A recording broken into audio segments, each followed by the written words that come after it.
श्री स्वामी समर्थ. स्वामी कृपेने तुमच्या सर्व इच्छा मनोकामना पूर्ण हो. उद्या आहे संकष्ट चतुर्थी. संकष्ट चतुर्थीचे व्रत फार प्राचीन आहे.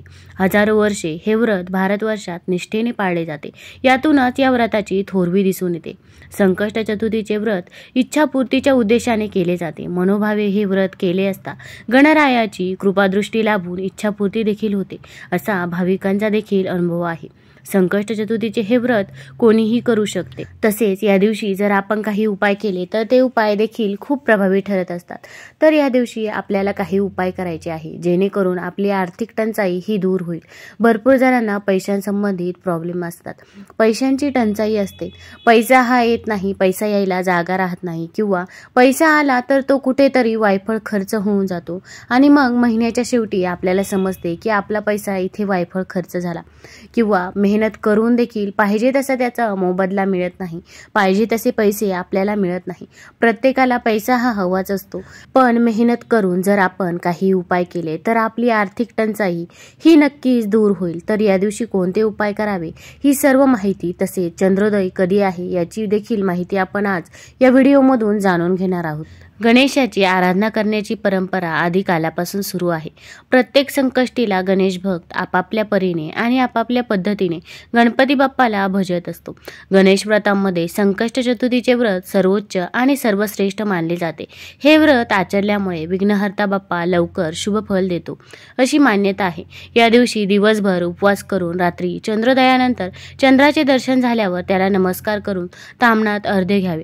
नंतर गणपतीला नैवेद्य दाखवून आरती करून उपवास हा सोडावा. उपवास सोडताना गणपतीला आवडणारे लाडू, मोदक असे पदार्थ नैवेद्यासाठी केले जातात. तर ही संकष्ट चतुर्थी गुरुवारी 30 नोव्हेंबरला आहे.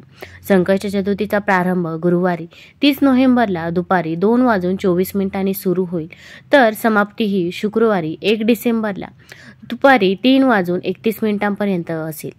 तर आपल्याला या दिवशी धन्यांचा उपाय करायचा आहे. धने हे धनप्राप्तीसाठी खूप महत्त्वाचं आहे. मग आपल्या घरामधील मुलांचे आजारपण असो किंवा एखादी कठीण इच्छा असो, ते इच्छापूर्तीसाठी देखील तुम्ही हा उपाय करू शकता. किंवा एखाद्याला नोकरी मिळत नसेल, व्यवसायामध्ये अडचणी येत असतील, तरी देखील तुम्ही हा उपाय करू शकता.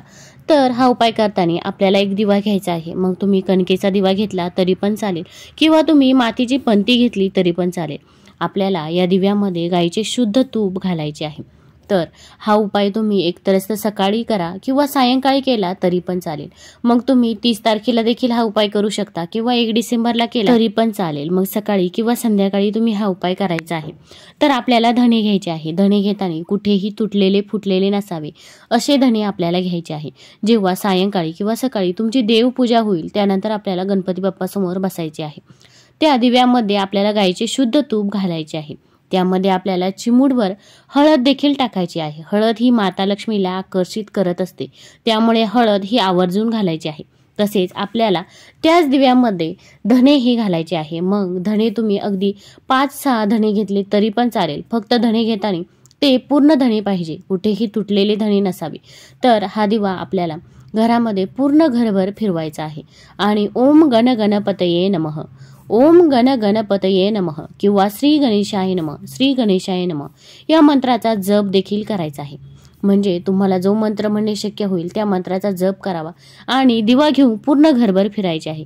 अगदी घरातील बेडरूममध्ये, किचनमध्ये, गॅलरीमध्ये देखील दिवा घेऊन आपल्याला फिरायचे आहे. त्यानंतर आपण देवापुढे बसायचे आहे. तुमच्या मुलांसाठी प्रार्थना करायची आहे. तुमच्या मुलांना पाहिजे तसे यश मिळत नसेल, अभ्यासामध्ये अडचणी येत असतील, अभ्यास करून देखील प्रगती होत नसेल, किंवा पाहिजे तसे मार्क्स मिळत नसतील, तर देखील तुम्ही सर्व गोष्टी या गणपती बाप्पाला सांगायच्या आहे. अगदी घरामध्ये आजारपण असो तर ते देखील सांगावे. बघा, तुमच्या घरामधील आजारपण देखील दूर होईल आणि तसेच तुमच्या मुलांच्या आयुष्यामध्ये येणारे अडचणी, अडथळे देखील दूर होतील. तर हा उपाय झाला आपल्याला आपण मुलांसाठी केला. त्यानंतर आपल्याला दुसरा उपाय करायचा आहे, तो म्हणजे धनप्राप्तीसाठी. आपल्या घरामध्ये पैसा येत नाही त्यासाठी आपल्याला हा उपाय करायचा आहे. तर दुसरा उपाय आहे, त्यासाठी आपल्याला दिवा बनवून घ्यायचा आहे.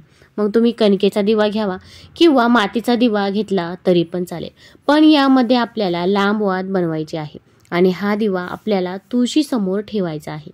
तर आपण या दिव्यामध्ये देखील धने हे टाकायचे आहे। मग तुम्ही 5-6 धने टाकले तरी पण चालेल। मग जेव्हा तुम्ही देवासमोर हा दिवा लावणार आहेत अगोदरचा, तेव्हाच दुसरा हा दिवा बनवून घेतला तरी पण चालेल। मग हा दिवा तुळशी पुढे ठेवताना आपल्याला पहिल्यांदी एक प्लेट घ्यायची आहे किंवा तुम्ही दुसरी काही पण घेऊ शकता। त्या प्लेटमध्ये आपल्याला दिवा ठेवायचा आहे। दिव्याखाली थोडेसे तांदूळ देखील टाकायचे आहे। तांदूळ देखील अखंड असावे, कुठेही तुटलेले फुटलेले तांदूळ तुम्ही घेऊ नका। अखंड तांदूळ आपल्याला या पूजेमध्ये घ्यायचे आहे। त्यानंतर त्यावरती तुम्ही दिवा ठेवावा। दिव्याला देखील आपण हळदी कुंकू हे अर्पण करायचे आहे। तसेच तांदूळ आहे, तांदळाला देखील हळदी कुंकू हे अर्पण करायचे आहे। मनोभावे पूजा करायची आहे, मनोभावे सेवा करायची आहे। तसेच तुळशी मातेला आपली जी काही आर्थिक टंचाई आहे ती सर्व सांगायची आहे। घरामध्ये पैसा येत नाही किंवा पैसा आलेला टिकत नाही, कुठेतरी वायफळ हा खर्च होऊन जातो किंवा आपण जी मेहनत घेतोय तिचा मोबदला देखील आपल्याला मिळत नाही, हे सर्व तुम्ही तुळशी मातेला सांगायचे आहे। तुमच्या अडचणी सर्व आपण तुळशी मातेला सांगायचे आहे आणि आर्थिक टंचाई दूर होण्यासाठी आपल्याला मनोकामना करायची आहे। तसेच तिथेच बसून तुम्ही ओम नमो भगवते वासुदेवाय नमः, ओम नमो भगवते वासुदेवाय नमः या मंत्राचा जप करायचा आहे। मग अगदी तुम्ही 11 वेळा या मंत्राचा जप केला तरी पण चालेल। फक्त आपल्याला ही पूजा, ही सेवा मनोभावे करायची आहे। तसेच हा उपाय करताना आपल्या मनामध्ये कोणतीही वाईट भावना ही आपण येऊ द्यायची नाही। आपल्या मनामध्ये नकारात्मकता ही देखील नाही पाहिजे। मग आपण असे देखील म्हणायचे नाही की हा उपाय केल्याने खरंच काही फरक पडेल की नाही, असा देखील विचार करायचा नाही। सर्व काही व्यवस्थित होईल आणि मुलांची देखील प्रगती होईल, माझ्या इच्छा मनोकामना देखील पूर्ण होईल असे आपण म्हणायचे आहे। कारण की आपण जसे बोलत असतो तसेच आपल्याबाबत घडत असते। आपण जर घरामध्ये सकारात्मक बोलत असलो ना तर आपले सर्व काही व्यवस्थित होते व आपल्याला जे पाहिजे ते मिळतेच। पण जर आपण नकारात्मक दृष्टीने बोललो तर मग त्या गोष्टी होतच नाही। त्यामुळे नेहमी घरामध्ये सकारात्मक बोलावे। वास्तू ही नेहमी तथास्तु बोलत असते, हे नेहमी लक्षात ठेवावे।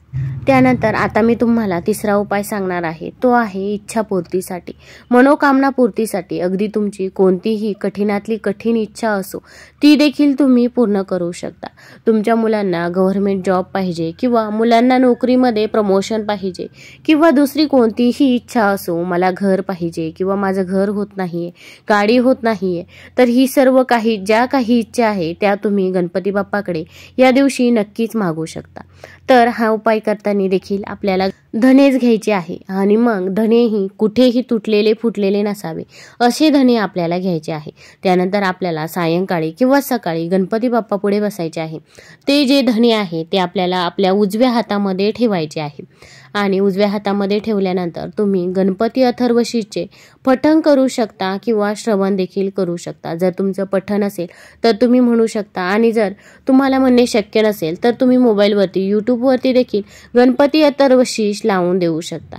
हे सर्व झाल्यानंतर अगदी 1 वेळा किंवा 21 वेळा शक्य असेल तर तुम्ही 21 वेळा देखील म्हणू शकता, पठण करू शकता। तसेच गणपती स्तोत्र देखील आपल्याला पठण करायचे आहे।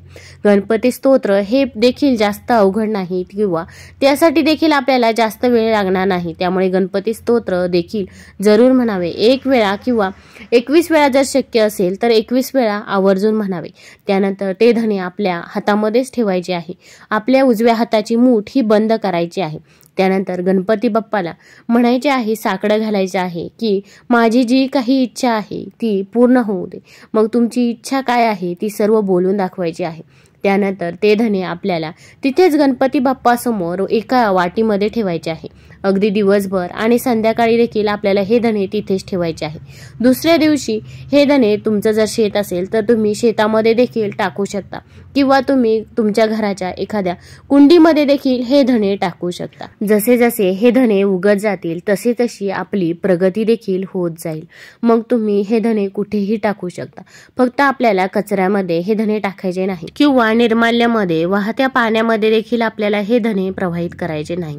तर तुम्ही शेतामध्ये देखील धने टाकू शकता किंवा आपल्या घरातील कुंडीमध्ये देखील हे धने टाकावे। यामुळे आपली इच्छापूर्ती ही लवकरच होईल। तुम्हाला जर हा व्हिडिओ आवडला असेल तर चॅनलला लाईक करा आणि सबस्क्राईब देखील करा।